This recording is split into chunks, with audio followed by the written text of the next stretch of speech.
Walina Dewi boleh. Pejamkan mata, bayangkan muka Walid. Ih. Bahkan kalau korbannya ini meminum air liurnya si Faisal ini akan mendapatkan kemuliaan. Ih, udah gila. Duduk yang nyaman, pasang playnya karena ini Intan Story ya.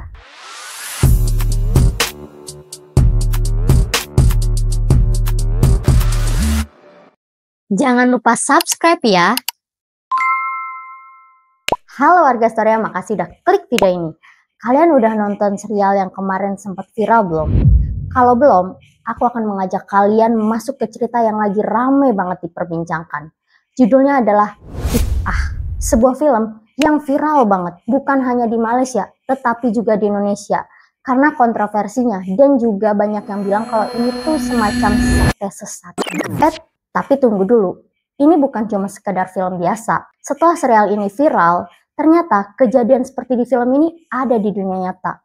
Ini adalah kisah Walid dari Lombok. Kejadian ini berpusat di pondok pesantren yang ada di Lombok, NTB.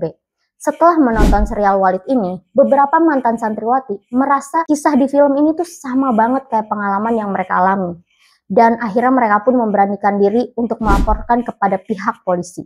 Dan kalian tahu siapa pelaku utama dari kasus ini? Ya, kalian benar. Pelaku utamanya adalah pimpinan pondok pesantren Nabi Nubu yang bernama Ahmad Faisal. Ya udah, gak usah berlama-lama, yuk kita langsung bahas hari ini.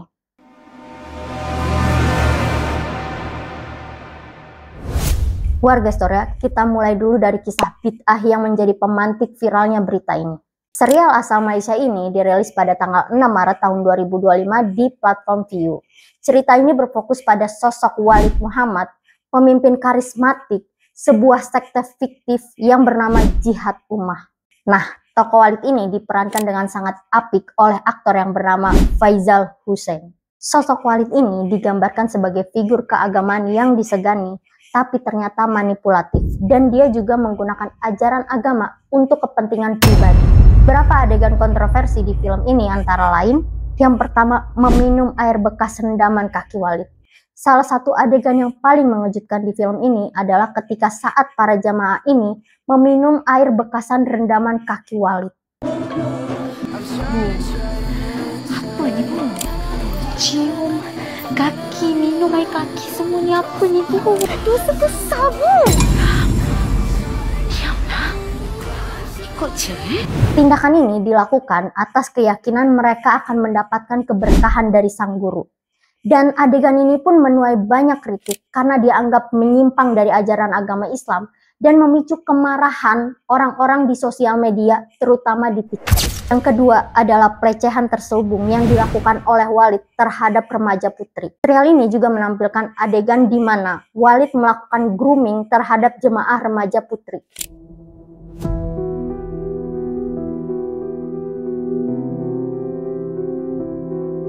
Dengan dalih ajaran spiritual, Walid mendekati mereka secara emosional dan juga spiritual, yang kemudian berujung pada tindakan pelecehan. Dan yang terakhir, praktik nikah batin yang gak sah secara hukum agama Islam. Nikah batin dalam konteks ini adalah pernikahan yang hanya dilakukan secara batiniah, tanpa memenuhi syarat dan juga rukun Islam menurut syariat Islam, seperti adanya wali, saksi, dan juga ijab kabul yang sah. Salah satu adegan yang viral di TikTok, ketika Walid berkata, pejamkan mata, bayangkan muka Walid. Ih, kata-kata ini dijadikan tren oleh netizen. Tapi juga bikin banyak orang sadar bahwa kisah ini terasa terlalu nyata. Yang lebih mengejutkan, setelah serial ini viral, beberapa mantan santriwati di Lombok merasa kisah di film ini tuh sama banget dengan pengalaman yang mereka alami. Dan akhirnya mereka pun memberanikan diri untuk melaporkan kepada pihak polisi karena merasa sudah dirugikan.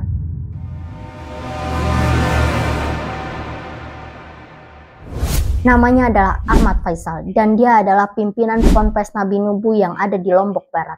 Setelah serial bid'ah ini viral, beberapa mantan santriwati sadar akan perbuatan pimpinan ponpes mereka dulu itu mirip banget dengan Walid. Dan kalau serial bid'ah ini nggak ada, mungkin mereka akan tetap menormalisasikan perbuatan Faisal tersebut. Akhirnya mereka membuat grup WA dan dari situlah mereka saling berkomunikasi Dan dari situ jugalah mereka akhirnya memberanikan diri untuk melaporkan kepada pihak polisi. Mereka mengaku pernah menjadi korban berbagai hal tak senonoh yang dilakukan oleh Faisal ini saat mereka masih menjadi santri di pondok pesantren tersebut.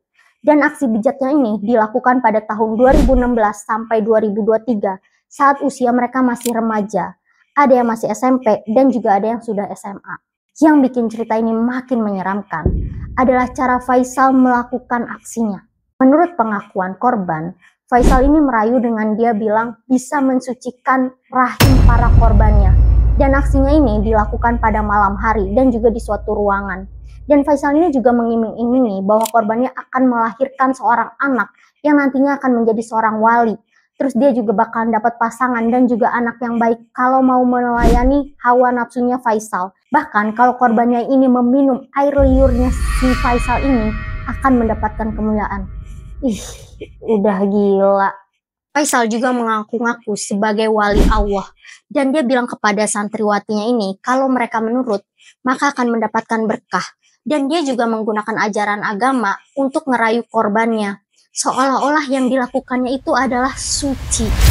Faisal ini mendekati para santrinya secara emosional dan juga spiritual. Sehingga para santriwatinya ini sangat percaya terhadap dia.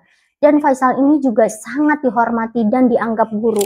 Sehingga apapun yang diperintahkan oleh Faisal ini, ya santriwatinya nurut aja. Selain itu, para korban juga bilang, Faisal ini sempat mengajarkan serta mengijazahkan doa kepada para korbannya ini sebelum melakukan aksi bejatnya, katanya sesuai syariat Islam. Nah, aku juga belum paham nih maksudnya gimana. Coba kalau kalian paham mengijazahkan doa itu apa, boleh ditulis di kolom komentar ya. Faisal ini melakukan aksinya di beda-beda tempat, ada di kamar, di ruang kelas, dan juga di ruangan tertentu. Aksinya ini dilakukan sekitar jam 1 sampai jam 2 dini hari ketika orang-orang sudah tertidur lelap. Dan yang lebih parahnya lagi, para korban ini menerima ancaman dan juga iming-iming dari si Faisal ini. Ada korban yang ditawari pernikahan dengan kerabat dekatnya atau orang dekatnya si Faisal. Dan ada juga yang dijanjikan akan dinikahkan dengan adiknya Faisal sendiri. Udah gila, dia yang berbuat, orang yang suruh tanggung jawab. Tak cuma itu, korban juga diiming-imingi uang dan juga biaya pernikahan agar tidak diperpanjang ke jalur hukum. Semua itu diduga dilakukan agar nama ponpes dan juga pelaku bersih di mata publik.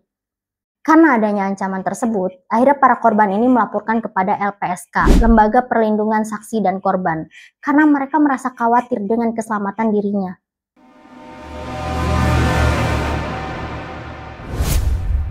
Setelah kasus ini mencuat, perhatian publik pun tertuju ke NTB.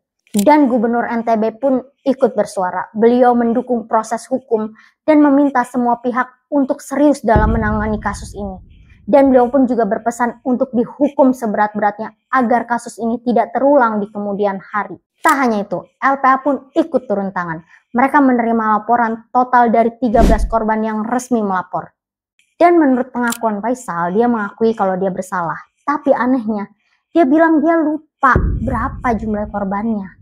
Sementara itu, Kemenak juga menyatakan akan memberikan sanksi tegas jika terbukti ada pelanggaran sistematik, termasuk pencabutan izin operasional Ponpes Nabi Nubu jika lembaga tersebut terbukti tidak melakukan pengawasan yang layak. Kasus ini kini dalam pengawasan semua pihak, baik itu pusat ataupun daerah. Ini membuktikan bahwa masyarakat dan juga negara sudah sadar akan pentingnya perlindungan bagi santri, terutama perempuan.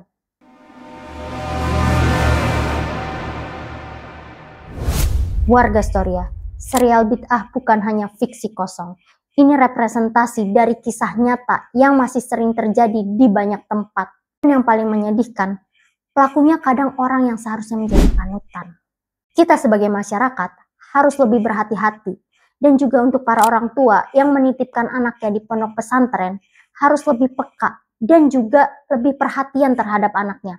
Karena mereka adalah penerus bangsa yang seharusnya diajarkan ilmu agama dan juga akhlak yang baik, bukan dirusak. Dan buat kalian yang punya cerita atau pengalaman seperti Walid ini di daerah kalian yang ada sekte-sekte sesat gitu, jangan sungkan untuk share di kolom komentar ya. Terakhir, buat kalian yang belum menonton serial bid'ah, silahkan ditonton dan rasakan dampaknya. Tapi ingat, ini bukan tontonan hiburan. Ini pengingat bahwa kejahatan bisa bersembunyi di balik agama. Kalau kalian suka video ini, jangan lupa like serta share ke teman-teman kalian agar warga Storia semakin besar, dan juga subscribe channel YouTube aku serta aktifkan loncengnya agar kalian gak ketinggalan video-video aku berikutnya. Bye bye.